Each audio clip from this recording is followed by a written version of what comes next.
तो हेलो बच्चा party, welcome back to JTP classes. बच्चों, पहले 5 यूनिट हम अपने इस +1 क्लास के कर चुके हैं।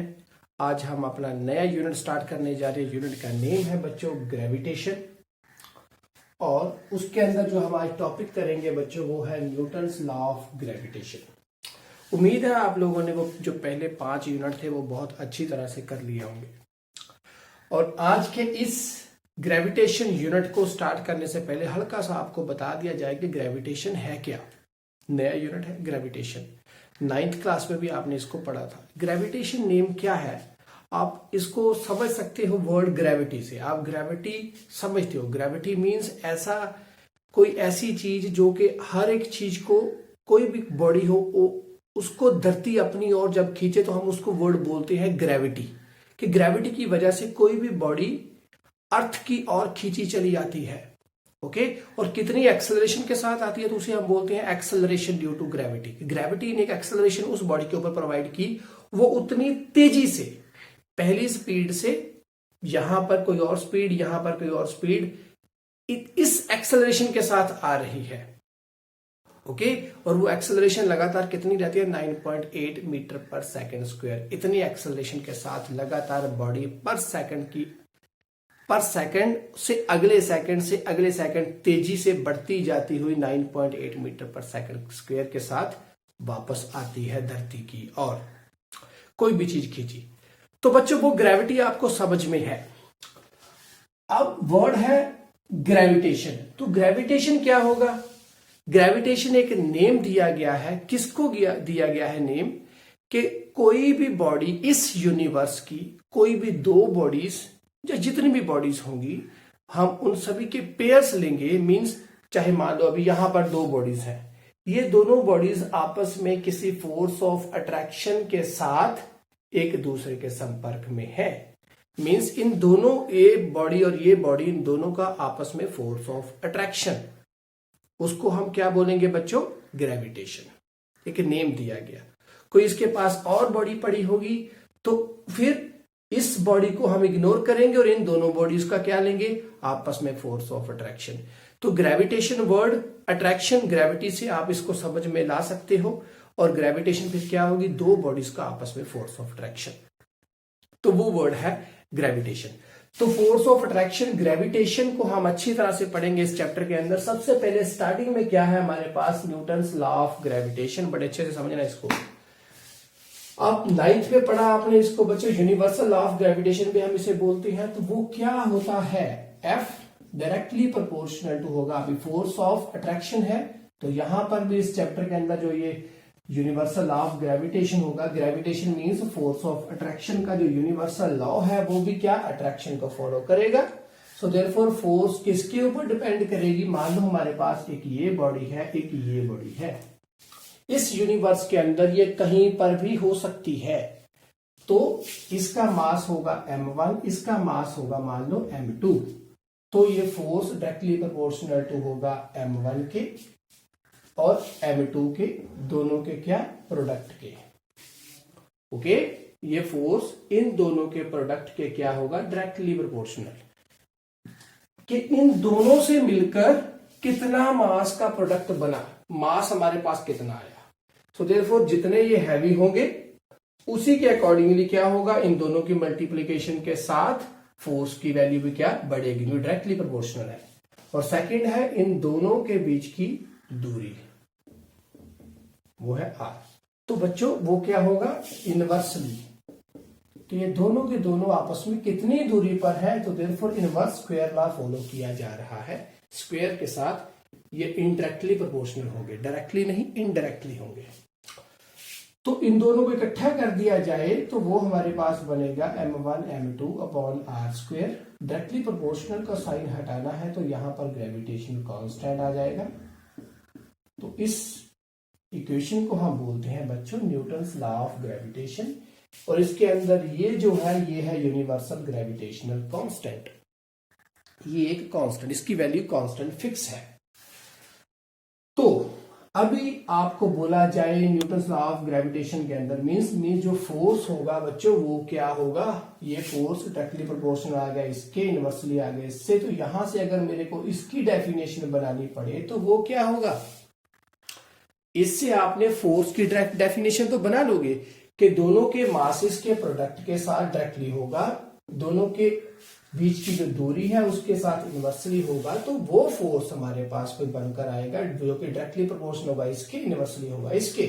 अगर इसकी डेफिनेशन बनानी पड़े तो वो क्या होगी, वो होगी कि F, अब बढ़ाएंगे कैसे वो, देखो अगर दोनों के दोनों मासेस मीन्स ये दोनों के दोनों बॉडीज जो होंगे बच्चों उनका जो मास हो जाए वो क्या हो जाए, यूनिट यूनिट 1 हो जाए, और दोनों के दोनों आपस में कितनी दूरी पर हों, 1 मीटर की दूरी पर हों।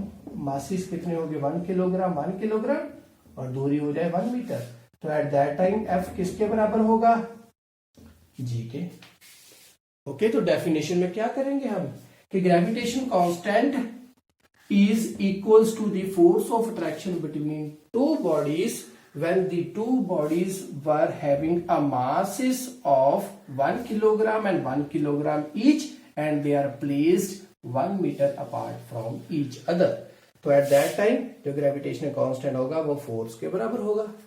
इक्वल, सिंपल सी बात है बच्चों। तो डेफिनेशन हमारे पास क्लियर है। एमएलटी बनाना पड़े अब इसका, तो वो क्या बनाओगे, फोर्स का तो हमें पता है, फोर्स का एमएलटी क्या होता है बच्चों, मास इनटू एक्सेलरेशन। मास का आ गया m, एक्सेलरेशन का क्या होगा l, t-2। तो ये हमारे पास क्या था, फोर्स का आ गया। अगर फोर्स का हमारे पास है तो बच्चों इनका क्या बनेगा, देखो कैसे करेंगे, m(l(t-2)। तो यहां पर g है तो इसका है m, इसका है m अपॉन क्या होगा l²। ओके, तो g की वैल्यू निकालनी पड़े यहां से, g ग्रेविटेशनल कांस्टेंट, इसका एमएलटी क्या बनेगा, एक मास के साथ एक मास चला गया। ओके, तो g की वैल्यू निकालनी है तो वो बनेगा बच्चों हमारे पास, ये m नीचे चला गया, ऊपर जाके -1 हो गया, ये m नीचे जाएगा यहां से, ऊपर जाकर -1, इसकी वैल्यू -1 आ गई। l की वैल्यू यहां पर 1 है, साथ में 2 लगेंगे तो l की वैल्यू हो गई 3। t की वैल्यू यहां पर -2 है, यहां पर हमारे पास इसके बारे में कुछ नहीं, तो यहां पर ये कितना होगा, -2। तो एमएलटी हमारे पास जी का निकल कर आ गया कितना, आपके बिल्कुल बच्चों सामने है। ओके, तो ये हमारे पास हो गया। अब एमएलटी आ गया, थिंग्स भी क्लियर हो गई। तो ये हमारे पास कौन सा था, न्यूटन्स लॉ ऑफ ग्रेविटेशन। ये तो हमने सिंपल लिख दिया इसको स्केलर फॉर्म में, तो ये हमारे पास था स्केलर फॉर्म में। अगर इसको वेक्टर फॉर्म में करना पड़े तो वो कैसे करेंगे, अभी आपको क्लियर है बच्चों, ये थिंग्स क्लियर है कि दो बॉडी के मासेस के ऊपर डिपेंड है और उन दोनों के बीच में आपस कितनी डिस्टेंस है उसके अकॉर्डिंगली यहां पर ये वेरी करेगा। जितने हैवियर बॉडीज होगी उसके अकॉर्डिंगली मास जो फोर्स होगा वो उतना ही ज्यादा होगा, और जितनी वो दोनों बॉडीज आपस में दूरी पर होंगी उसके अकॉर्डिंगली वो फोर्स कम भी होगा। सो अगर हैवियर दी बॉडीज हो और एक दूसरे के पास हो तो फोर्स ऑफ अट्रैक्शन बहुत ज्यादा आएगा, और हमेशा ये अट्रैक्टिव फोर्स होगा। वर्ड बोला गया है अट्रैक्टिव, सिंपल फोर्स नहीं बोला गया, अट्रैक्टिव फोर्स बोला गया है। तो अट्रैक्टिव फोर्स कैसे होगा वो भी प्रूफ करेंगे। और क्या ये दोनों के दोनों बॉडीज एक दूसरे के ऊपर इक्वल अमाउंट में फोर्स अप्लाई कर रहे हैं वो भी प्रूफ करेंगे। तो दोनों थिंग्स वेक्टर में स्टार्ट करते करते हम इनको फॉलो करेंगे। और सबसे पहले क्या करेंगे कि क्या ये एक दूसरे के ऊपर जो फोर्स लगाएंगे वो अट्रैक्टिव होगा, सबसे पहले ये क्वेश्चन अराइज होगा माइंड में कि अट्रैक्टिव कैसे, तो वो करेंगे सॉल्व। और सेकंड हमारे पास है कि ये दोनों के दोनों फोर्सेस जो आपस में अट्रैक्टिव है, क्या ये दोनों के दोनों फोर्स जो एक दूसरे के ऊपर लगाएंगे क्या ये इक्वल अमाउंट में होंगे, दोनों क्या एक दूसरे के ऊपर इक्वल अमाउंट का फोर्स लगाएंगे, वो भी चेक करेंगे। तो इसका हमारा स्क्रीनशॉट वेक्टर फॉर्म में करेंगे अब इसको हम। डन है, ओके।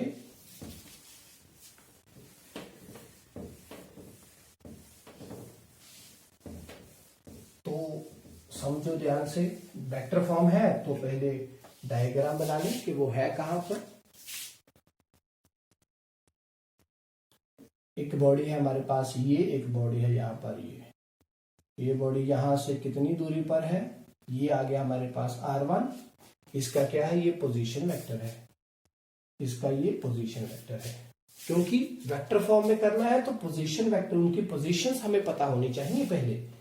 R1 ये हो गया R2, ओके। और यहां पर क्या लगेगा, अगर रिजल्टेंट इस साइड को है तो बच्चों वो रिजल्टेंट क्या होगा, इन दोनों के बीच का भी डिस्प्लेसमेंट, इसको मैं फोर्स, यहां पर बॉडी जो है ये M1 है, यहां पर M2 है, ओके। अगर ये इसके ऊपर फोर्स लगाएगा तो वो फोर्स कौन सा होगा, ये इसके ऊपर लगाएगा तो वो लगेगा किसके ऊपर, F2 के ऊपर लगाएगा, कौन, 1, 2 के ऊपर लगाया, किसने लगाया, 1 ने, ओके। और अगर ये इसके ऊपर फोर्स लगाएगा तो वो बच्चों कौन सा होगा, F of 1, 2, ओके। जब ये इसके ऊपर फोर्स लगाएगा तो रिजल्टेंट किस साइड को आना चाहिए, इस साइड को। इसके ऊपर रिजल्टेंट फोर्स ये इस साइड को लगा रहा है, ये इसके ऊपर लगा रहा है, तो इसका मतलब रिजल्टेंट इस साइड को है। तो ये तो हमारे पास कौन से थे, ये लेंथ है हमारे पास, डायमेंशंस है किसकी, लेंथ की है। तो यहां पर भी इन दोनों के बीच का डिस्प्लेसमेंट वेक्टर कौन सा होगा, जो इसको फॉलो करेगा वो कौन सा होगा, वो इस साइड को, जो इसको फॉलो करेगा वो किस साइड को होगा, इस साइड को। तो इन दोनों के बीच में अब बच्चों इनका हमारे पास डिस्प्लेसमेंट वेक्टर भी कोई ना कोई आएगा, वो कौन सा होगा, कैसे करेंगे, अगर मैं इसको फॉलो करूं इस वाले को, तो वो बच्चों हमारे पास कौन सा होगा, यहां पर मैं इन दोनों के लिए लिख दूं, जैसे इसको इसके लिए लिखूं तो वो कौन सा, ये लग रहा है तो मैं 1, 2 लिख दिया ऐसे, ओके। और अगर इसके लिए लिखूं ये वाले के लिए तो वो कौन सा होगा, ऐसे, ओके। ये दोनों के लिए क्या हो गया बच्चों, डिस्प्लेसमेंट वेक्टर्स। क्लियर है, डिस्प्लेसमेंट वेक्टर्स भी आपको समझ में आने बहुत जरूरी है, क्योंकि अगर ये समझ आए तभी ये अट्रैक्टिव और इक्वल अमाउंट अच्छे से समझ पाओगे आप। फिर से समझो, ये फोर्स इसके ऊपर लगाएगा तो वो फोर्स कौन सा आएगा, 2 into 1, ओके। तो देयरफॉर मैं मानकर चलो रिजल्टेंट इस साइड को लग रहा है, तो बच्चों डिस्प्लेसमेंट वेक्टर भी किस साइड को है, इसके लिए ये इस साइड को होगा। अगर इसका मैं इसके ऊपर लगाकर चलूं, क्योंकि इक्वल अमाउंट बाद में मैंने क्रॉस चेक भी करना है, तो अगर ये फोर्स इसके ऊपर लग रहा है तो वो 1, 2 है, तो उसके लिए रिजल्टेंट कौन सा होगा, 1, 2, ओके। और ये दोनों के दोनों आपस में इक्वल अमाउंट के हैं, so therefore R21 equals to R of 1, 2, ये दोनों इक्वल है, ये कोई अलग अलग नहीं है बच्चों, बस मैंने वैल्यूज लिख दी हैं ये, क्योंकि हमारे पास पता है कि ये डिस्टेंस दोनों का इक्वल है, ओके। जैसे यहां से इस साइड को जाऊं, यहां से इस साइड को जाऊं तो इक्वल होंगे बच्चों, ओके। तो अब क्या होगा, ये हमारे पास आ गया, तो ये डिस्प्लेसमेंट वेक्टर क्या बनेगी, अगर मैं इसको इस साइड को लेकर, इसको मैं लिख दूं R के बराबर है दोनों के दोनों, तो देयरफॉर अगर मैं ये R वाला मैंने लेकर चलूं कि यहां से इस साइड को गया, यहां से ये इस साइड को गया, यहां से इस साइड को, यहां से इस साइड को, तो वो ये दोनों हो गए, तो मेरे पास R2 रिजल्टेंट बनता होगा यहां से, क्योंकि इसका ऑर्डर और है, इन दोनों का ऑर्डर सेम है, तो देयरफॉर R2 क्या बनेगा, R of 1 vector plus R of 2 into 1 vector, okay. उसी तरह से अगर मैं R1 को लेकर चलूं तो वो क्या होगा, अगर मैं ये रिजल्टेंट मानकर चलूं तो वो ऐसे इस साइड को, यहां से इस साइड को, तो वो बनेगा R of 2 प्लस यहां से इस साइड को जो जा रहा है वो है R of 1, 2। क्लियर, बात समझ में आ गई। और ये दोनों के दोनों अब क्या है, R के बराबर है, ये भी R के बराबर, ये भी R के बराबर। अब किस साइड का फोर्स है, ये इसके ऊपर लगा रहा है या ये इसके ऊपर लगा रहा है, उसके अकॉर्डिंगली डिपेंड होगा कि मैं कौन सा लेकर चलूंगा, R of 2 into 1। जैसे यहां से अगर मैंने निकालना हो इसको, तो बच्चों वो क्या बनेगा, R of 2 minus R of 1 equals to R of 2, 1। और यहां से लगाकर चलना हो तो वो बनेगा R of 1 minus R of 2 equals to R of 1, 2। होगा कुछ ऐसे ही होगा ना, यहां से इसको निकालना हो तो वो होगा 2 minus 1, इसको निकालना हो वो होगा 1 minus 2। क्लियर, तो इन दोनों के ऊपर डिपेंड है कि मैं कौन सा लेकर चलूंगा, कि मैं किस साइड को लेकर चल रहा हूं। क्लियर है। अब इसके बाद क्या होगा, फोर्सेस चेक करके देखें इन दोनों के बीच का फोर्स। अगर ये इसके ऊपर जो फोर्स लगा रहा है बच्चों वो कौन सा है, 2 के ऊपर लगा रहा है 1, तो इसका मतलब ये वाला जो इसके ऊपर फोर्स लगाएगा वो कितना होगा। देखो ये इसके ऊपर फोर्स लगाएगा, इसको अपनी ओर खींचेगा, अट्रैक्टिव नेचर शो करेगा। ओके, तो ये इसके ऊपर अट्रैक्टिव नेचर शो करेगा, वो भी चेक करेंगे कि क्या अट्रैक्टिव है, क्रॉस चेक करेंगे। तो सबसे पहले ये है, तो वो क्या आएगा हमारे पास, जी यहां पर m1 m2 अपॉन क्या होगा, इन दोनों के बीच की दूरी। अब इन दोनों के बीच की दूरी क्या है हमारे पास, किसके लिए, ये इसके ऊपर लगाना है तो मैं नीचे लिखूंगा r ऑफ 2 इंटू 1 लिख दिया, इसका क्या कर दिया, स्क्वायर कर दिया, डन। और यहां पर क्या आएगा, ये इस साइड की डायरेक्शन स्पेसिफाई करनी पड़ेगी, तो इसके साथ क्या आएगा, यूनिट वेक्टर, क्योंकि यूनिट वेक्टर का अपना तो मैग्नीट्यूड होता नहीं, वो साथ में सिर्फ डायरेक्शन स्पेसिफाई करेगा। तो डायरेक्शन के लिए क्या आएगा, इस साइड से इस साइड की ओर, तो इसका मतलब यूनिट वेक्टर क्या बनेगा, इस एरो के लिए जो इस साइड को जा रहा है उसके लिए यूनिट वेक्टर बनेगा r of 2 into 1 cap, cap कर दिया। अब ये इसके ऊपर अगर लगाएगा तो वो कौन सा होगा बच्चों, 1 2 है, 1 2, ये इसके ऊपर लगाएगा तो वो कौन सा बनेगा, g m1 m2 अपॉन क्या आएगा, r ऑफ 1 2, इस साइड का कौन सा 1 2, और साथ में क्या आएगा, डायरेक्शन, इस साइड के लिए डायरेक्शन, ये इसके ऊपर लगा रहा है तो बच्चों वो डायरेक्शन आएगी r of 1 2, r of 1 2। Okay, clear हो गया। देखो अब ये दोनों यूनिट वेक्टर्स आपस में कैसे हैं, वो इस साइड को बता रहा है, वो इस साइड को बता रहा है, सो देयरफॉर दोनों के दोनों एक दूसरे को कैसे हैं, वो इस साइड को, वो इस साइड को। तो अगर मैंने इसको हटाकर इसको यहां पर लिखना हो, मींस इसको हटाऊं और इसको यहां पर इंप्लीमेंट करूं, तो मेरे पास क्या आएगा, यहां पर m1 m2 upon r of 2 1 का वेक्टर, और यहां पर इसकी जगह मैं इसको लिखूंगा तो बच्चों वो क्या होगा, नेगेटिव ऑफ 1 2 लिख सकता हूं यहां पर मैं इसको, क्योंकि इसकी डायरेक्शन इस साइड को, इसकी डायरेक्शन इस साइड को, तो देयरफॉर मैंने इसकी जगह दूसरे की डायरेक्शन अगर मैं लिखूं तो मैं माइनस लगाऊंगा यहां पर, क्योंकि इसकी डायरेक्शन जो है, इसकी डायरेक्शन है वो इस साइड को है। अगर मैं इसकी जगह ये लिखना चाहूं, ये वाला, तो वो क्या होगी, इसकी डायरेक्शन इस साइड को, इसकी डायरेक्शन है इस साइड को, तो उससे क्या होगी, नेगेटिव, तो नेगेटिव यहां पर लिख दिया। तो कुछ ये बन गया मेरे पास। इसको मैं अगर माइनस को सामने लेकर आऊं, ऐसे सामने लिख दिया।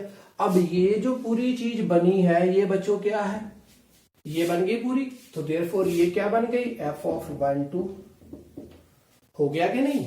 देखो ये पूरा 2 1 1 2, इसका मतलब इक्वल अमाउंट का फोर्स आ गया, जितना ये फोर्स था उतना ही फोर्स ये है, और साथ में लगा क्या, नेगेटिव। अगर नेगेटिव साइन आए तो वो हमेशा क्या फॉलो करता है, अट्रैक्टिव नेचर। वो उसके ऊपर लगाए, वो उसके ऊपर लगाए, कि दूसरे के ऊपर लगाया जा रहा है, तो नेगेटिव साइन आ जाए तो इसका मतलब क्या शो करते हैं, अट्रैक्टिव नेचर शो करते हैं, एक दूसरे के ऊपर अट्रैक्टिव नेचर शो फॉलो किया जा रहा है, तो फोर्स ऑफ अट्रैक्शन आ गया, क्लियर हो गई। अब क्या है, नेगेटिव साइन है सिर्फ, जितना ये फोर्स उतना ही ये फोर्स है, नेगेटिव साइन डायरेक्शन के लिए आ गया, और ये हमारे पास क्या आ गए, दोनों इक्वल अमाउंट, जितना वो था उतना ही ये है, बट इसकी डायरेक्शन दूसरी ओर की ओर है, तो देयरफॉर क्या होगा बच्चों, इक्वल अमाउंट भी शो हो गया। अब इसको और कैसे करेंगे, मासेस दोनों के लिए सेम, डन। दोनों के बीच का डिस्टेंस जो होगा वो सेम, डन। यहां पर स्क्वायर था, तो डिस्टेंस दोनों के बीच का स्क्वायर सेम है, जितना था वो यहां पर उतना ही यहां पर, जितना यहां पर था उतना ही यहां पर, तो ये भी सेम। सो डायरेक्शन एक दूसरे से क्या आ गई, ऑपोजिट। इसकी डायरेक्शन इस साइड को, इसकी डायरेक्शन दूसरी ओर, बट इन दोनों का मैग्नीट्यूड नहीं है, क्योंकि ये यूनिट वेक्टर्स हैं, तो मैग्नीट्यूड नहीं है, तो इसका मतलब वैल्यूज में फर्क नहीं आएगा, तो ये चीज दोनों के लिए सेम है, तो देयरफॉर मैग्नीट्यूड भी क्या आ गया, सेम। बात समझ में आ गई बच्चों। तो एक दूसरे के ऊपर अट्रैक्टिव नेचर फॉलो होगा, इक्वल अमाउंट का फोर्स लगेगा, done. Universal law of gravitation vector form में भी हो गया। अब इसको और अच्छे से करना पड़े, मैं इस फॉर्म में लिखूं तो कैसे लिखूंगा इसको, देखो यहां पर ये था मेरे पास, यहां पर 2 1 है, ये किस में है, कैप में है, तो मुझे पता है बच्चों कि ये क्या बनता है, वेक्टर कैसे बनेगा, मैग्नीट्यूड और साथ में इसका डायरेक्शन, ये दोनों मिलकर क्या बनाते हैं, एक वेक्टर। मैग्नीट्यूड भी आए, डायरेक्शन भी आए तो वेक्टर बनता है। तो यहां पर अकेला क्या है, डायरेक्शन है अकेली, ओके, यूनिट वेक्टर है, तो इसको मैं लिखूं तो कैसे लिखूंगा, जी m1 m2 अपॉन क्या आ गया, 2 of 1 तो स्क्वायर हो गया यहां पर। ओके, तो यहां पर ये क्या है, कैप फॉर्म में कैप है यहां पर, तो एक मैं यहां पर मैग्नीट्यूड इंक्रीज करूंगा, एक यहां पर कर दूं, तो कोई फर्क थोड़ी ना पड़ेगा। तो यहां पर मैं इसका क्या कर दूंगा, 3 कर दूं। तो यहां पर अभी क्या था, डायरेक्शन थी, एक साथ में मैंने यहां पर भी मल्टीप्लाई कर दिया, तो मेरे पास क्या आ गया, कुछ ये बन गया। आ गया समझ में। अब क्या था, यहां पर कैप था बेटा, पहले अकेला कैप था, तो मुझे कैप को क्या करना पड़ेगा, ये मेरे कैप तो मेरे को डायरेक्शन बताएगा सिंपल, मैग्नीट्यूड तो आएगा नहीं।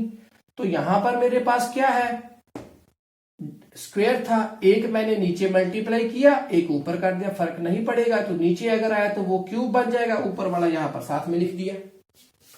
ओके, ये मल्टीप्लीकेशन किसकी की है, आर के साथ ऊपर मल्टीप्लीकेशन, आर के साथ नीचे मल्टीप्लीकेशन। ऊपर की मल्टीप्लीकेशन मीन्स किसकी, आर ऑफ 1 2 की, नीचे भी मल्टीप्लीकेशन किसकी, आर ऑफ 1 2 की, आर ऑफ 2 1 की, यहां पर भी 2 1 की। तो ये जो होगा, अभी यहां पर ये स्क्वायर था, तो एक और आ गया, तो यहां पर क्या बन गया, क्यूब हो गया। ओके, क्यूब हो गया, क्योंकि इसका तो वैल्यू का कोई फर्क नहीं है, तो ये साथ में लगेगा। तो पहले 2 थे, अब एक और लग गए, तो 3 हो गए। तो ये वेक्टर हमारे पास कितने बन गए, यहां पर नीचे 3 हो गए। तो इसके साथ जब ये लगा तो ऊपर वेक्टर बन गया 2 1, वेक्टर बन गया 2 1। ओके, तो अब ये बन गया, ये बन गया, और मैंने यहां पर फॉलो भी किया है कि 2 1 क्या होता है, आर ऑफ 2 माइनस 1। तो जी m1 m2 upon r2 minus r1 का कैप, इन दोनों का वेक्टर्स का क्यूब, और यहां पर क्या होगा, r2 minus r1 simple vectors. तो ये किसके बराबर आ गया बच्चों, f ऑफ 2 1 के। ओके, इसी तरह से 1 2 के लिए करना पड़े तो वो भी क्या होगा, 1 माइनस 2 1 माइनस 2, डन। क्लियर बच्चों, समझ आ गया। तो ये हमने वेक्टर फॉर्म में भी इसको कर लिया है। अब बच्चों इसकी कुछ प्रॉपर्टीज हैं, वो हमें याद रखनी पड़ेगी। वो क्या, कि इन दोनों के अंदर, इन दोनों के बीच में अब अगर कोई भी मीडियम आ जाए तो वो फर्क नहीं डालेगा।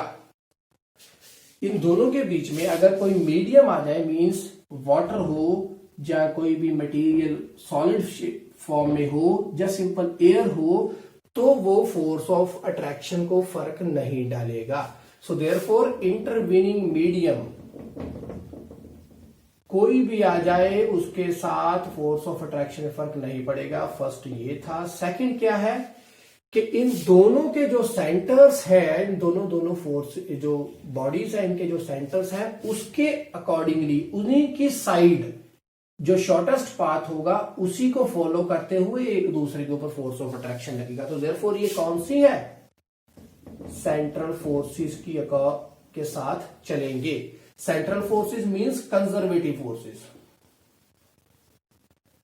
ये कंजर्वेटिव फोर्सेस है। इसका मतलब जो ये फोर्स होगा दोनों के बीच में कंजर्वेटिव फोर्स होगा, और हमने ये पहले भी पढ़ चुके हैं, ग्रेविटेशनल फोर्स क्या होता है, कंजर्वेटिव फोर्स होता है।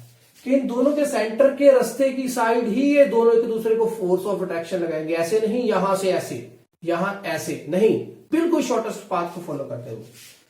तो इन जो सेंटर्स को मिलाकर एक लाइन बने और उसी के साइड, उसी के ऊपर अगर फोर्स ऑफ अट्रैक्शन आए तो बच्चों उसको हम बोलते हैं कंजर्वेटिव फोर्सेस, या वो कंजर्वेटिव सेंट्रल फोर्सेस होंगे।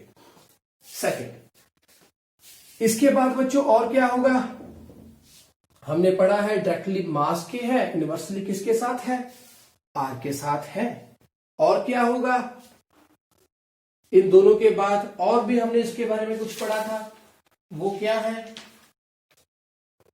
न्यूटन्स थर्ड लॉ को फॉलो कर रहे हैं, बिल्कुल एक दूसरे को न्यूटन्स थर्ड लॉ को फॉलो कर रहा है। एक एक्शन दे रहा है तो दूसरा रिएक्शन दे रहा है, तो नेगेटिव साइन आ रहा है, तो बिल्कुल बच्चा क्या हो रहा है, न्यूटन्स थर्ड लॉ को फॉलो किया जा रहा है।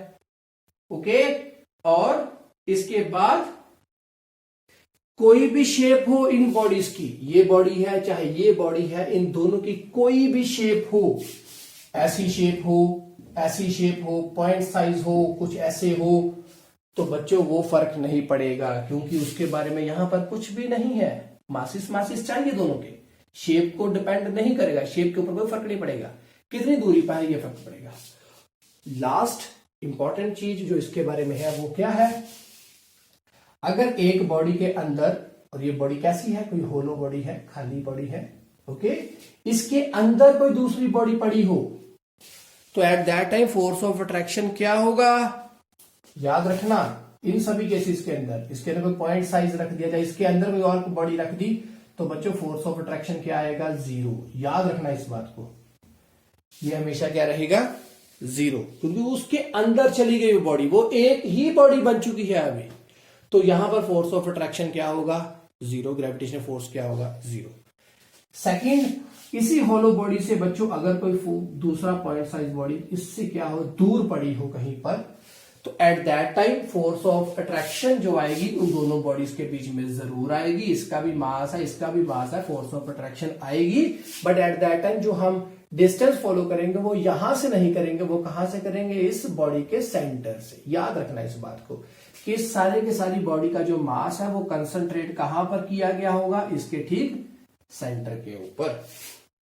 क्यों, क्योंकि यहां से भी कोई ना कोई फोर्स ऑफ अट्रैक्शन, क्योंकि छोटे छोटे पार्टिकल्स यहां भी है, यहां भी है, यहां भी है, यहां भी है, हर जगह पर है, तो ये अपना इसके ऊपर फोर्स ऑफ अट्रैक्शन ये भी लगाएगा, इस यहां पर का पार्टिकल भी इसके ऊपर फोर्स ऑफ अट्रैक्शन लगाएगा। इनके अगर दो पार्ट्स में ब्रेक करूंगा तो वो दो पार्ट्स कौन से हो गए, पर यहां पर ऐसे फोर्स ऑफ अट्रैक्शन आ रहा है, एक होगा ऐसे, एक होगा ऐसे, इस वाले पार्टिकल का एक होगा इस साइड को, एक होगा इस साइड को, कंपोनेंट्स में ब्रेक किया, तो जो ऐसे ऐसे वाले हैं वो एक दूसरे को इंटरसेक्ट कर गए, और इस तरफ वाले सारे के सारे क्या हो गए, एक दूसरे को फॉलो कर रहे हैं, वो कुछ यहां से फॉलो कर रहे हैं डिस्टेंस, कुछ यहां वाले होंगे वो भी इस साइड को लगे होंगे, यहां वाले भी इस साइड को लगे होंगे, तो ये एक दूसरे को इंटरसेक्ट करके कैंसिल आउट कर गए, इंटरसेक्ट नहीं कैंसिल आउट करके दूसरे को, एक ऊपर को लग रहा है एक नीचे को, तो जो इस साइड को होंगे वो सभी एड ऑन होंगे, कुछ यहां से हो रहे हैं, कुछ यहां से हो रहे हैं, तो देयरफॉर हम कहां से स्टार्ट करेंगे कि यहां वाला और यहां वाला कंसेप्ट ना लगे, ठीक उसके कहां से, सेंटर से। तो याद रखना होलो बॉडी के हमेशा सेंटर से लिया जाएगा, क्या, डिस्टेंस दूसरी बॉडी से, चाहे अगर सॉलिड भी हो तब भी कहां से लिया जाएगा, सेंटर से ही लिया जाएगा। तो ये था बच्चों आज का टॉपिक जो हमने करना था। उम्मीद है आपको जो हमारा ये लेक्चर है ये पसंद आ गया होगा। आज के लिए बस इतना ही। खुश रहे, खुशहाल रहे, पढ़ते रहे, पढ़ाते रहे। और नेक्स्ट है हमारे पास ग्रेविटी पढ़ेंगे। अब ग्रेविटी के साथ को पैर लेकर चलना। एक बॉडी हम है, हमें अर्थ अपनी ओर खींच रहे, तो अर्थ का भी मास है बहुत बड़ा। अर्थ का जो मास होगा वो क्या होगा, बहुत बड़ा। हमारा मास बहुत छोटा है। दोनों की मल्टीप्लिकेशन, अर्थ अपनी ओर खींच रही है हमें, तो देयरफॉर ग्रेविटेशनल फोर्स वहां भी लग रहा है। ओके, तो यूनिवर्स के अंदर जितनी भी बॉडीज है उनके ऊपर ग्रेविटेशनल फोर्स लगता है। तो अट्रैक्टिव है, हम कितनी दूरी पर होंगे उसके अकॉर्डिंगली लगेगा। डन, क्लियर है। तो याद रखना हमेशा बच्चों क्या, कि जब हम इसको पढ़ेंगे अब आगे चलकर, तो जो ग्रेविटी आएगी वो अगले लेक्चर में हम जो पढ़ेंगे वो ग्रेविटी क्या होगी कि हाइट के साथ और डेप्थ के साथ। ये हमारा अर्थ का सरफेस है, ये उसकी हाइट है, ये उसके अंदर कोई डेप्थ है। तो एट दैट टाइम क्या जो ग्रेविटी है, जो acceleration due to gravity G की वैल्यू है, उसके ऊपर कोई फर्क पड़ेगा हाइट के साथ या डेप्थ के साथ, अगले लेक्चर में हम पढ़ेंगे। आज के लिए बस इतना ही। पढ़ना जरूर अच्छे से, 9th में भी आपने इसको अच्छे से पढ़ा है, इसको फिर से अच्छे से पढ़ना, बहुत इंपॉर्टेंट टॉपिक है। खुश रहें, खुशहाल रहें, पढ़ते रहें, पढ़ाते रहें, और लाइफ को क्या करना है, एंजॉय। Take care. स्क्रीनशॉट मारो जल्दी से इसका बच्चों आप।